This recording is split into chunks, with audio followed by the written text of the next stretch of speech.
सारे तीर्थ धाम आपके चरणों में, हे गुरुदेव प्रणाम आपके चरणों में। सारे तीर्थ धाम आपके चरणों में, गुरुदेव प्रणाम आपके चरणों में। खुद से मांगी लक्ष्मी माता, कंठ शारदा माता।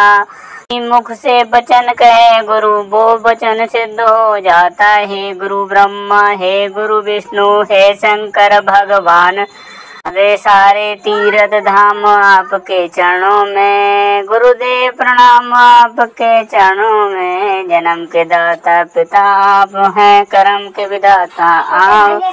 मिलना ईश्वर से संभव आप ही भाग्य विधाता। दुखी अमन रोगी सबको मिलता है आराम। सारे तीर्थ धाम आपके चरणों में, हे गुरुदेव प्रणाम आपके चरणों में। देव कमल की आरती, ज्ञान का वरदान मिले। मंद जीवन में खुशियाँ भरे, सुख शांति का मान मिले। सातों दीपों नौ खंडों में, गुरु जैसा ना कोई। सारे तीर्थ धाम आपके चरणों में, हे गुरुदेव प्रणाम आपके चरणों में। धरती कागज कर लूं, सारे गुरु गुण लिखा न जाए। आप ही हमारे जीवन के सच्चे ईश्वर कहलाए। सारे तीर्थ धाम आपके चरणों में, हे गुरुदेव प्रणाम आपके चरणों में। हे गुरुदेव प्रणाम आपके चरणों में। हर हर महादेव। वीरभद्र की कथा। शिव के रौद्र रूप की कहानी। वीरभद्र शिव का एक रौद्र और प्रचंड रूप है, जो उनके असीम क्रोध और शक्ति का प्रतीक है। इस कथा की शुरुआत होती है राजा दक्ष के यज्ञ से। दक्ष जो सती के पिता और शिव के ससुर थे, एक विशाल यज्ञ का आयोजन किया, लेकिन उन्होंने अपने अहंकार में शिव को यज्ञ में आमंत्रित नहीं किया। सती को जब ये पता चला तो वह अपने पिता के यज्ञ में बिना बुलाए ही पहुंच गईं। यज्ञ स्थल पर दक्ष ने शिव का अपमान किया, जिसे सती सहन नहीं कर सकी। अपने पति का अपमान देखकर सती ने यज्ञ में अग्नि में आत्मदाह कर ली। सती की मृत्यु का समाचार जब शिव को मिला तो उनका क्रोध भयंकर हो उठा। अपने क्रोध में उन्होंने अपनी जटाओं से एक बाल तोड़कर पृथ्वी पर पटक दिया। उसी से वीरभद्र और महाकाली का जन्म हुआ। वीरभद्र ने अपने रौद्र रूप में दक्ष के यज्ञ स्थल पर जाकर विनाश मचाया। उन्होंने यज्ञ को नष्ट कर दिया और दक्ष का सिर काट दिया। बाद में शिव के शांत होने पर उन्होंने दक्ष को माफ कर दिया और उनकी जान वापस लौटा दी, लेकिन उनके सिर की जगह बकरे का सिर लगा दिया। ये कथा शिव के न्याय, प्रेम और उनकी प्रचंड शक्ति का प्रतीक है। वीरभद्र का ये रूप हमें बताता है कि अधर्म और अन्याय के खिलाफ शिव कितने कठोर हो सकते हैं। अच्छा लगे लाइक सब्सक्राइब प्लीज। भागीरथ ने फिर भगवान शिव की तपस्या की। शिव जी ने गंगा को अपनी जटाओं में धारण करने का निर्णय लिया ताकि धारा पृथ्वी को नुकसान न पहुंचा सके। जब गंगा पृथ्वी पर आई तो जटाओं से होते हुए धीरे धीरे गंगा का प्रवाह और सागर पुत्रों की मुक्ति। भागीरथ ने गंगा को अपने पूर्वज पहुंचाया। गंगा के पवित्र जल से सागर के पुत्रों की आत्माओं की मुक्ति मिली। इस तरह राजा भगीरथ की तपस्या के कारण गंगा पृथ्वी पर आई और उन्होंने भागीरथ प्रयास का प्रतीक माना जाता है। भगवान विष्णु के मत्स्य अवतार की कथा। भगवान विष्णु ने जब जब संसार में अधर्म बढ़ते देखा, तब तक उन्होंने विभिन्न अवतार लेकर धर्म की स्थापना की। उनके 10 प्रमुख अवतारों में पहला अवतार मत्स्य अवतार था, जिसे उन्होंने पृथ्वी और वेदों की रक्षा के लिए लिया था। कथा का प्रारंभ एक बार सतयुग के अंत में, जब सृष्टि का प्रलय होने वाला था, तब धरती पर जल का महाप्रलय आया। इस प्रलय के समय संपूर्ण पृथ्वी जलमग्न हो गई और सृष्टि का अंत होने लगा। इसी समय हयग्रीव नामक एक राक्षस ने वेदों को चुरा लिया और समुद्र की गहराई में जा छिपा दिया। राजा सत्यव्रत और मत्स्य अवतार की कथा। इसी काल में सत्यव्रत नामक एक धर्मपरायण राजा थे। एक दिन जब वे नदी में स्नान कर रहे थे तब उनके हाथ में एक छोटी सी मछली आई। मछली ने राजा से प्रार्थना की, हे राजन, कृपया मेरी रक्षा करें, अन्यथा बड़ी मछलियां मुझे खा जाएंगी। राजा को मछली पर दया आ गई और उन्होंने उसे अपने कमंडल में रख लिया। लेकिन आश्चर्य की बात यह थी कि वह मछली रातों रात बड़ी हो गई और कमंडल में समाने में असमर्थ हो गई। तब राजा ने उसे एक बड़े घड़े में डाल दिया, लेकिन कुछ ही समय में वह घड़ा भी छोटा पड़ गया। राजा ने मछली को तालाब में, फिर नदी में और अंततः समुद्र में डाल दिया, लेकिन मछली लगातार बढ़ती ही गई। अब राजा को आभास हुआ कि ये कोई साधारण मछली नहीं। उन्होंने प्रार्थना करते हुए पूछा, हे प्रभु, आप कौन है? कृपया अपना वास्तविक रूप दिखाइए। तब मछली ने अपने विराट रूप में प्रकट होकर कहा, हे सत्यव्रत, मैं भगवान विष्णु हूँ। बाल कांड श्री रामचरितमानस का पहला कांड है, जिसमें भगवान श्री राम के जन्म, उनके बचपन की कथा का वर्णन। इसमें श्री राम के जन्म से लेकर उनके विवाह तक की घटनाओं को विस्तार पूर्वक बताया गया। बाल कांड में तुलसीदास जी ने भगवान श्री राम के बाल रूप और उनकी लीलाओं को बड़े ही भावपूर्ण और सरल ढंग से प्रस्तुत किया है। इसमें सरस्वती वंदना और कथा का आरंभ बाल कांड की शुरुआत भगवान से व माता पार्वती के संवाद से होती है। भगवान से माता पार्वती को श्री राम कथा सुनाते हैं। तुलसीदास ने इस कांड में सरस्वती, भगवान गणेश और शिव पार्वती की वंदना करते हुए कथा आरंभ की। इसमें श्री राम की महिमा, उनकी लीलाओं और भक्तों के प्रति कृपा का वर्णन किया गया है। जय श्री राम। राजा दशरथ और संतान प्राप्ति की इच्छा। अयोध्या के राजा दशरथ अत्यंत धर्मपरायण और प्रजापालक राजा थे, लेकिन उन्हें संतान का सुख नहीं था। उनकी इस चिंता को दूर करने के लिए ऋषि वशिष्ठ ने उन्हें प्रतिष्ठि यज्ञ करने की सलाह दी। ऋषि श्रृंगी के मार्गदर्शन में यज्ञ का आयोजन हुआ। यज्ञ की पूर्णाहुति के बाद अग्निदेव ने राजा दशरथ को खीर प्रदान की और उसे अपनी पत्नी, तीनों रानियों कौशल्या, सुमित्रा, कैकेयी में बांटने का निर्देश दिया। इस खीर के प्रभाव से विश्वामित्र का आगमन, जब जन्म लेने का निर्णय, तो एक दिन महर्षि विश्वामित्र अयोध्या आए। उन्होंने राजा दशरथ से यज्ञ की रक्षा के लिए श्री राम और लक्ष्मण को मांगा। दशरथ पहले तो संकोच करते हैं, लेकिन गुरु वशिष्ठ के समझाने पर उन्होंने अपने पुत्रों को महर्षि के साथ भेज दिया। जय श्री राम। ताड़का वध और यज्ञ की रक्षा। महर्षि विश्वामित्र श्री राम और लक्ष्मण को अपने साथ लेकर जंगल पहुंचे। वहां ताड़का नामक राक्षसी का आतंक था। श्री राम ने ताड़का का वध किया और ऋषियों के यज्ञ को पूर्ण होने दिया। इस घटना से श्री राम को एक आदर्श योद्धा के रूप में स्थापित कर दिया गया। अहिल्या उद्धार यज्ञ समाप्त होने के बाद ऋषि विश्वामित्र श्री राम लक्ष्मण को मिथिला लेकर मार्ग में गौतम ऋषि के आश्रम में वे पहुंचे, जहां अहिल्या पत्थर की मूर्त बनकर उनके उद्धार की प्रतीक्षा कर रही थी। श्री राम के चरण स्पर्श से अहिल्या पुनः अपने स्वरूप में लौट आई। यह घटना भगवान श्री राम की करुणा और कृपा का अद्भुत उदाहरण है। जय श्री राम। सीता स्वयंवर। मिथिला के राजा जनक ने अपनी पुत्री सीता के स्वयंवर का आयोजन किया। स्वयंवर की शर्त यह थी कि जो भी शिव जी के धनुष को उठाकर उसे तोड़ेगा वही सीता से विवाह करेगा। अनेक राजा और वीर आए, लेकिन कोई भी धनुष को हिला नहीं सका। श्री राम ने गुरु विश्वामित्र के आदेश पर धनुष को उठाया और उसे तोड़ दिया। इस प्रकार श्री राम ने सीता का वरण किया। सीता और श्री राम का मिलन दिव्य प्रेम और आदर्श दाम्पत्य का प्रतीक है। जय श्री राम। परशुराम और श्री राम का संवाद। शिव धनुष टूटने की घटना से परशुराम क्रोधित होकर जनकपुर पहुंचे। वहां उनका सामना श्री राम से हुआ। परशुराम ने जब श्री राम के पराक्रम और विनम्रता को देखा तो उन्होंने अपनी क्रोधाग्नि शांत की और श्री राम को आशीर्वाद देकर वहां से चले गए। जय श्री राम। चारों भाइयों का विवाह। श्री राम और सीता के विवाह के साथ साथ भरत, लक्ष्मण और शत्रुघ्न का भी विवाह हुआ। भरत का विवाह मांडवी से, लक्ष्मण का विवाह रुमला से और शत्रुघ्न का विवाह श्रुकीर्ति से हुआ। ये चारों विवाह बड़े धूमधाम और उल्लास के साथ संपन्न हुए।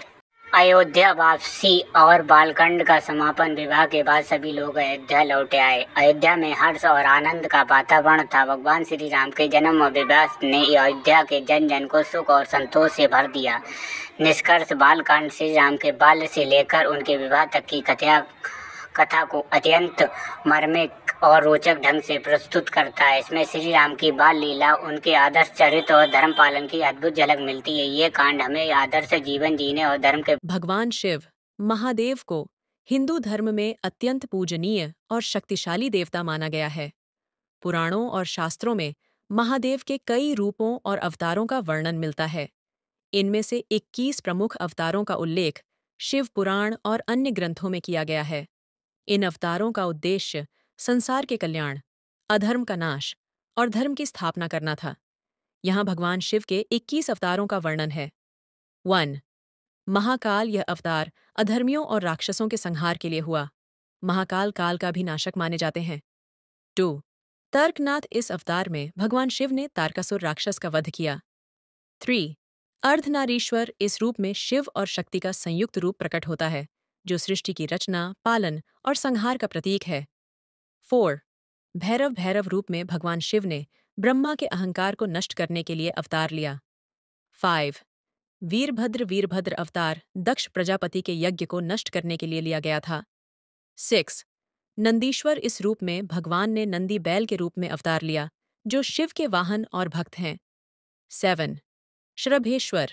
यह अवतार भगवान विष्णु के नरसिंह रूप के क्रोध को शांत करने के लिए हुआ। 8. गृहपति। इस अवतार में भगवान शिव ने गृहस्थ जीवन को श्रेष्ठ बताते हुए धर्म का पालन सिखाया। 9. यतिनाथ। यह अवतार तपस्वियों और साधकों को धर्म का मार्ग दिखाने के लिए हुआ। 10. अवधूत। इस रूप में भगवान शिव ने सांसारिक मोह माया को त्यागने और आत्मज्ञान की शिक्षा दी। 11. किरात। यह अवतार अर्जुन को दिव्य अस्त्र प्रदान करने और धर्म युद्ध में सहायता करने के लिए लिया गया। 12. सुंदर मूर्ति। इस रूप में भगवान शिव ने भक्तों के प्रेम और भक्ति को स्वीकार कर उनकी इच्छाओं को पूरा किया। 13. भिक्षुवर्य। इस अवतार में भगवान शिव ने भिक्षुक बनकर अहंकार को नष्ट किया। 14. सदाशिव। यह भगवान शिव का अनंत और स्थायी रूप है, जो सृष्टि के मूल में स्थित है। 15. महेश्वर। इस रूप में भगवान ने सृष्टि, पालन और संहार का प्रबंधन किया। 16. चंद्रशेखर। भगवान शिव ने चंद्रदेव को अपने मस्तक पर स्थान देकर उन्हें श्राप से मुक्त किया। 17. गजांतक। गजासुर नामक राक्षस का वध करने के लिए भगवान शिव ने यह अवतार लिया। 18. व्याघ्रेश्वर। इस अवतार में भगवान ने राक्षसों का संहार कर धर्म की रक्षा की। 19. जटाधारी। इस रूप में भगवान शिव ने गंगा को अपनी जटाओं में स्थान दिया और उन्हें नियंत्रित किया। 20. वटुकनाथ। भगवान शिव ने इस रूप में बालक रूप धारण कर भक्ति और समर्पण की महिमा को प्रकट किया। 21. हनुमान। रामायण के अनुसार हनुमान जी भगवान शिव के अवतार माने जाते हैं। वे राम भक्त के रूप में संसार में आए। इन 21 अवतारों की कथाएं भगवान शिव की महानता, करुणा और धर्म की स्थापना के उद्देश्यों को उजागर करती हैं। प्रत्येक अवतार में एक विशिष्ट संदेश और उद्देश्य निहित है, जो हमें धर्म, सत्य और भक्ति का मार्ग दिखाते हैं। सत्य की विजय। एक बार एक राज्य में एक राजा था जो बहुत कठोर था। उसके दरबार में एक जल्लाद था जो अपने कार्यों के लिए कुख्यात था। एक दिन राजा ने किसी निर्दोष व्यक्ति को फांसी की सजा सुना दी। जल्लाद ने उसे फांसी पर चढ़ाने से पहले देखा कि वह व्यक्ति बहुत शांत और निष्कपट है। जल्लाद को उस पर दया आ गई। उसने आज़ाद कर दिया, लेकिन वह जानता था कि अगर राजा को ये बात पता चली तो उसकी जान खतरे में पड़ जाएगी। कुछ दिनों बाद राजा को ये बात पता चली। जल्लाद डरते डरते दरबार में आया और राजा को कहा, महाराज, अगर आप वचन दें कि मुझे मृत्यु दंड नहीं देंगे तो मैं सत्य बात कहूँगा। राजा ने वचन दिया। तब जल्लाद ने सारा वृत्तांत सुनाया। राजा को अपनी कठोरता का एहसास हुआ और उसने निर्दोष लोगों को सजा न देने का प्रण लिया। शिक्षा और सत्य दया सबसे बड़ा धर्म है। कठोरता से सजा देने से पहले न्याय को समझना जरूरी है। मात्र एक दिन के बालक को मारने में जल्लाद के भी हाथ कांप उठे और सोचा, राजा का आदेश भी है। जल्लाद ने बालक को एक शेरनी की गुफा में यह सोचकर फेंक दिया कि यह उसका निवाला हो जाएगा। शेरनी ने अभी अभी एक बच्चे को जन्म दिया था। बालक लुढ़क हुआ शेरनी के बच्चे के समीप जा पहुंचा। शेरनी को लगा उसने 2 बच्चों को जन्म दिया है और यह बालक भी उसी का है। शेरनी ने अपने बच्चे के साथ उस बालक का भी भरण पोषण किया। समय के साथ वह बालक बड़ा हो गया। शरीर पर घने बाल और निर्वस्त्र शेरों के साथ घूमते और शिकार करते। उनका चाल चलन, रहन सहन शेरों के भांति ही हो गया। राजस्थान के पालीवाल ब्राह्मण यानी पाली जिले के कुछ ब्राह्मण जो व्यापार के मंसूबे से उसी जंगल से गुजर रहे थे। उन्होंने देखा 5 शेर आपस में लड़ रहे हैं, लेकिन उनमें 5वां इंसान है। और मज़े की बात तो ये थी, वो अकेला चारों पर भारी पड़ रहा था। कर्म का फल। एक बार एक जंगल में एक आदमी ने एक बाघ को जाल में फंसा देखा। बाघ ने उसे कहा, मुझे आज़ाद कर दो, मैं तुम्हें कुछ नहीं करूँगा। आदमी ने दया कर उसे आज़ाद कर दिया, लेकिन जैसे ही बाघ आज़ाद हुआ वह गुर्राने लगा और बोला, अब मैं तुम्हें खाऊंगा। आदमी घबरा गया और बोला, ये तो अन्याय है, चलो किसी से इसका न्याय पूछते। रास्ते में उन्हें एक गाय, एक पेड़ और एक लोमड़ी से पूछा। गाय और पेड़ ने कहा, मनुष्य तो हमेशा स्वार्थी होता है, इसका यही फल है। लेकिन लोमड़ी चालाक थी, उसने कहा, मैं न्याय तभी कर सकती हूँ जब मुझे पूरी घटना ठीक से समझाई जाए। बाघ और आदमी ने जाल के पास ले गए। लोमड़ी ने कहा, दिखाओ बाघ कैसे फंसा। बाघ जाल में घुसा और लोमड़ी ने जाल को अगर आप फिर महादेव से के बंद भक्त हो तो कर लाइक दिया। और सब्सक्राइब करें। सेठ जी और मनिहारी की कहानी बरसाना का वह मनोहारी गांव, जहां चारों ओर राधा रानी की भक्ति का वास है। इस गांव में हर व्यक्ति राधा जी के प्रति अपार श्रद्धा रखता है। इसी गांव के एक प्रतिष्ठित व्यक्ति थे, सेठ गोपाल दास। सेठ जी बहुत धनवान थे और अपनी दानवीरता के लिए पूरे गांव में विख्यात थे। उनके जीवन का एक ही उद्देश्य था, भक्ति और सेवा। एक दिन सेठ जी को यह समाचार मिला कि उनकी बेटी की शादी के लिए मनिहारी से सुंदर चूड़ियां खरीदनी होंगी। सेठ जी ने मनिहारी से चूड़ियां मंगवाईं।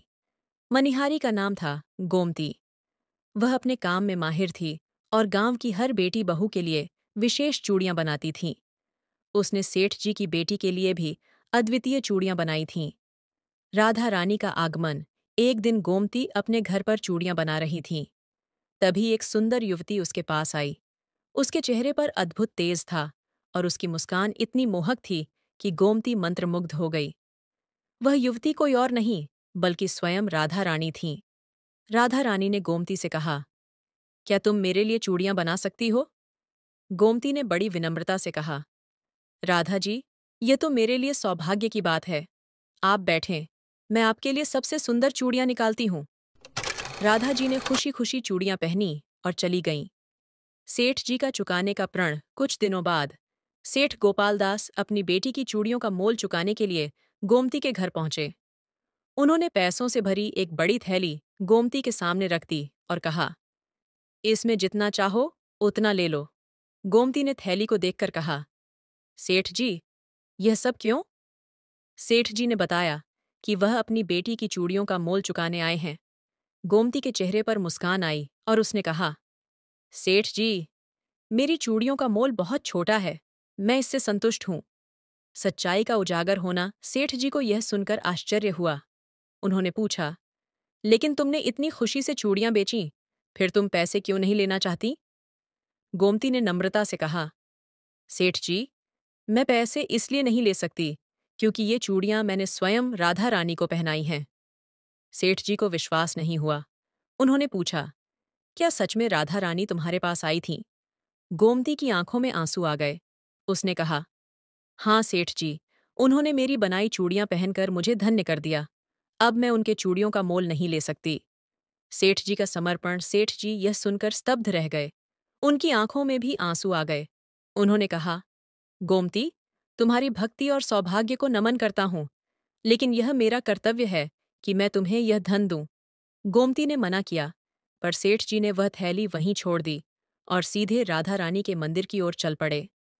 मंदिर पहुंचकर सेठ जी ने राधा रानी की मूर्ति के सामने अपनी सारी धन दौलत त्यागने का संकल्प लिया। उन्होंने कहा, हे राधा रानी, अब से मेरा जीवन केवल आपकी सेवा और भक्ति के लिए समर्पित है। जीवन का नया अध्याय। उस दिन से सेठ गोपालदास ने अपना सब कुछ त्याग दिया और राधा जी के मंदिर में साधु बनकर रहने लगे। उनका जीवन अब केवल भजन, कीर्तन और सेवा में बीतने लगा। उनकी भक्ति और समर्पण का प्रभाव इतना गहरा था कि पूरे गांव के लोग उनकी प्रशंसा करते थे। गोमती का हृदय परिवर्तन। गोमती ने भी इस घटना से प्रेरणा ली। उसने भी अपनी पूरी जिंदगी राधा रानी की सेवा में लगा दी। वह हर दिन मंदिर में आकर अपनी चूड़ियां अर्पित करती थी। उसकी भक्ति और समर्पण ने उसे गांव में एक आदर्श बना दिया। संदेश इस कहानी से हमें यह शिक्षा मिलती है कि सच्ची भक्ति निस्वार्थ होती है। धन दौलत से बड़ा है प्रेम और समर्पण। सेठ जी और गोमती दोनों ने यह साबित कर दिया कि राधा रानी की भक्ति में आत्मिक सुख है। अगर यह कहानी आपके दिल को छू गई हो तो इसे दूसरों के साथ साझा करें। बहुत समय पहले की बात है। एक छोटे से गांव में एक साधु रहते थे जिन्हें लोग कैमरा बाबा के नाम से जानते थे। उनका नाम असली तो किसी को पता नहीं था, लेकिन लोग उन्हें इसी नाम से पुकारते थे। इसका कारण ये था कि वह हमेशा एक अद्भुत कैमरा अपने साथ रखते थे। ये साधारण कैमरा नहीं था, बल्कि एक ऐसा कैमरा था जो व्यक्ति के किसी बाहरी तस्वीर के साथ उसकी आत्मा की भी तस्वीर खींच लेता था। कैमरा ऋषि शांत स्वभाव के ज्ञानी और ध्यान में लीन रहने वाले व्यक्ति थे। गांव के लोग उनकी बहुत इज्जत करते थे। कहा जाता है कि उनका कैमरा किसी को भी उसकी सच्चाई दिखा सकता है, लेकिन उनमें अपनी तस्वीर खींचने आते लेकिन ऋषि केवल उन्हीं की तस्वीर खींचते जो अपने जीवन की सच्चाई जानने के लिए तैयार होते।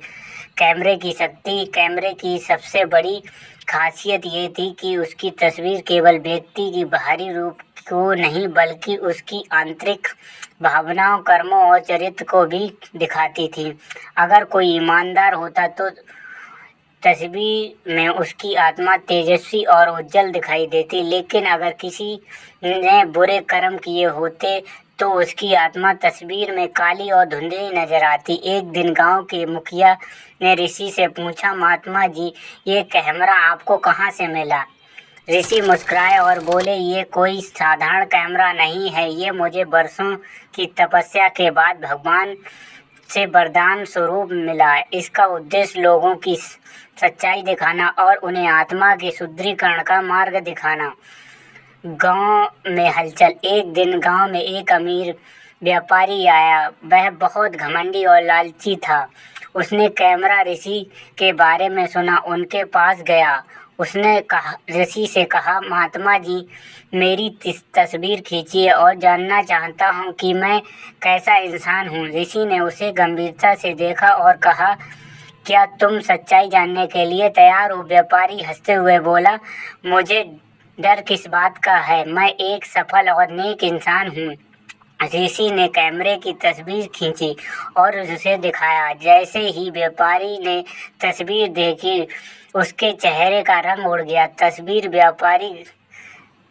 तस्वीर में उसकी आत्मा काली और भद्दी बुरी इच्छाओं से भरी हुई नजर आ रही थी। व्यापारी घबरा गया और बोला, ये झूठ है, मैं ऐसा नहीं हूँ। ऋषि ने शांत स्वर में कहा, यह तुम्हारी आत्मा का असली रूप है।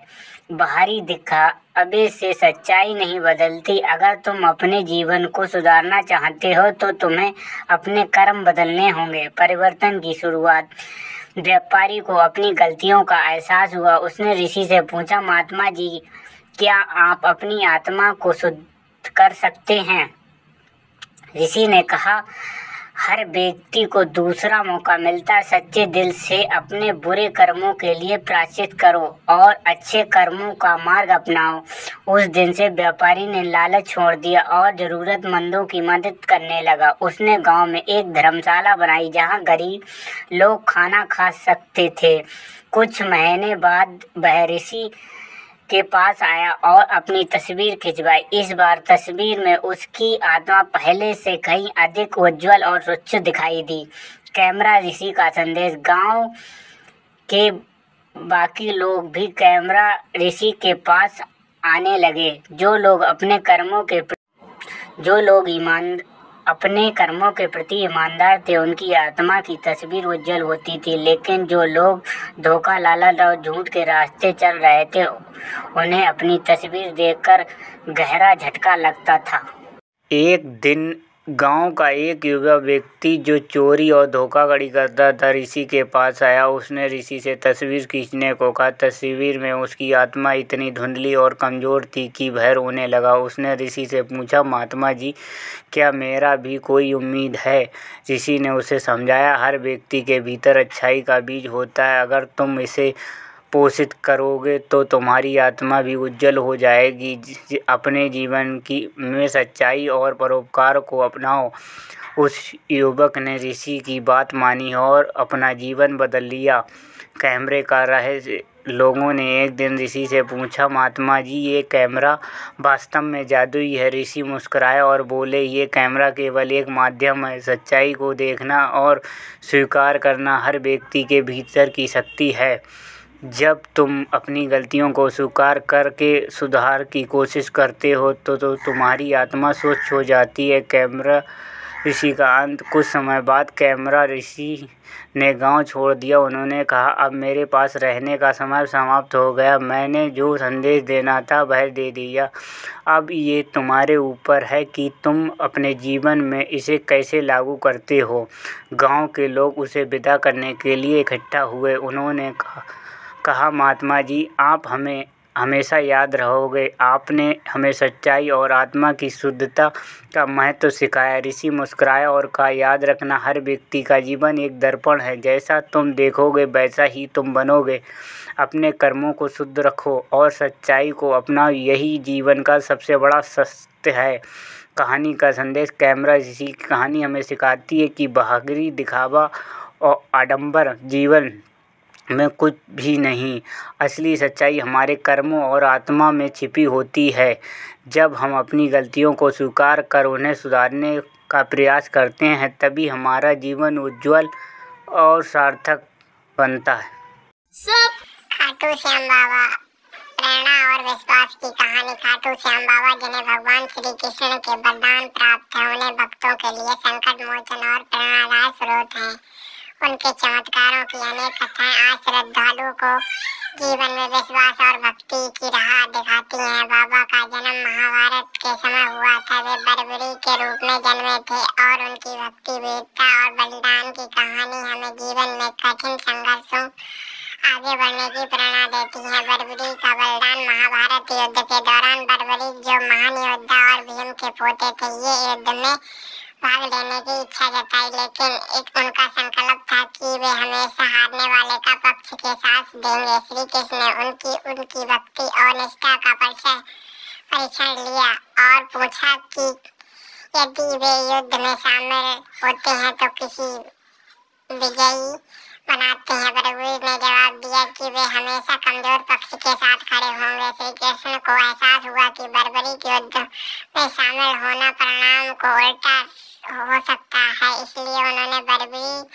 से उनके सिर का बलिदान मांगा। बर्बरी ने अपनी श्रद्धा और निष्ठा से अपना सिर श्री कृष्ण को अर्पित कर दिया। उनका ये बलिदान न केवल उनकी महानता को दर्शाता बल्कि ये भी सिखाता है कि सच्ची भक्ति से त्याग का महत्व कितना बड़ा होता है। श्री कृष्ण ने प्रसन्न होकर उन्हें आशीर्वाद दिया कि कलयुग में श्याम नाम से पूजे जाएंगे और जो भी सच्चे दिल से आपकी भक्ति करेगा उसकी सभी मनोकामनाएं पूर्ण। बाबा के चमत्कार। खाटू श्याम बाबा के भक्तों की कहानियां उनके चमत्कारों की गवाही देती। एक गरीब किसान कहानी प्रसिद्ध, जो कि सूखी फसल को देखकर हताश हो गया। उसने बाबा से प्रार्थना की और कुछ दिनों में ही बारिश हुई, जिससे उसकी फसल हरी भरी हुई। ये कहानी सिखाती है कि बाबा पर अटूट विश्वास जीवन की सबसे बड़ी समस्याओं का समाधान हो सकता है। भक्ति और सेवा। एक महत्व और प्रेरणादायक कहानी। एक विधवा महिला की जो बच्चों के साथ परवरिश के लिए संघर्ष कर रही थी। उसने खाटू से मंदिर में जाकर बाबा की सेवा शुरू की। धीरे धीरे उसके जीवन में सुख शांति आने लगी और आर्थिक समस्याओं भी हल हो गई। बाबा सिखाते हैं कि सेवा और समर्पण से जीवन की सकारात्मक बदलाव। बाबा की प्रेरणा। खाटू श्याम बाबा का संदेश कि जीवन में चाहे कितनी भी समस्याएं आए क्यों ना आए, अगर आप अपने उद्देश्य के प्रति सच्चे हैं और भक्ति में विश्वास रखते हैं तो कोई भी बाधा हमारे मार्ग में स्थायी नहीं रह सकती। बाबा के मंदिर में हर साल लाखों लोग उनकी कृपा प्राप्त करने आते हैं। उनकी कहानियाँ हमें यह समझाने की मदद मिलती है कि विश्वास, त्याग और सेवा से जीवन को नई दिशा दी जा सकती है। निष्कर्ष, खाटू श्याम बाबा की कहानियाँ और उनके चमत्कार हमें जीवन के हर मोड़ पर प्रेरणादायी देते हैं। वे सिखाते हैं कि सच्ची भक्ति और सेवा किसी समस्या का समाधान संभव है। उनके बलिदान और कृपा प्रेरणा हमें लेकर जीवन के धैर्य और विश्वास भक्ति बनाए रखते हैं। जय माँ करणी। माँ करणी का आशीर्वाद और गंगा सिंह की शक्ति। एक बार अंग्रेजों ने महाराजा गंगा सिंह को धोखे से बंदी बना लिया और उन्हें एक भूखे शेर के पिंजरे में डाल दिया। अंग्रेजों ने हंसते हुए कहा, देखते हैं तुम्हारी माँ करणी तुम्हें कैसे बचाती है। गंगा ने अपने आराध्य माँ करणी का स्मरण किया और प्रार्थना की। तभी चमत्कार हुआ। पिंजरे में पड़ी लकड़ी अचानक चमक उठी और एक सच्ची तलवार बदल गई। गंगा सिंह ने तलवार को उठाया और गर्जना करते हुए शेर पर टूट पड़े। कुछ ही क्षणों में उन्होंने शेर को अपने दोनों हाथों से मार गिराया। अंग्रेज ये देखकर भयभीत हो गए और समझ गए कि गंगा सिंह अकेले नहीं बल्कि स्वयं माँ करणी उनके साथ है। इस घटना के बाद अंग्रेजों ने गंगा सिंह को मुक्त कर दिया और उनसे भयभीत रहने लगे। जय माँ करणी, जय माँ करणी। अगर अच्छी लगे स्टोरी तो लाइक और सब्सक्राइब करें जिससे हम आपके लिए आगे बना सकें।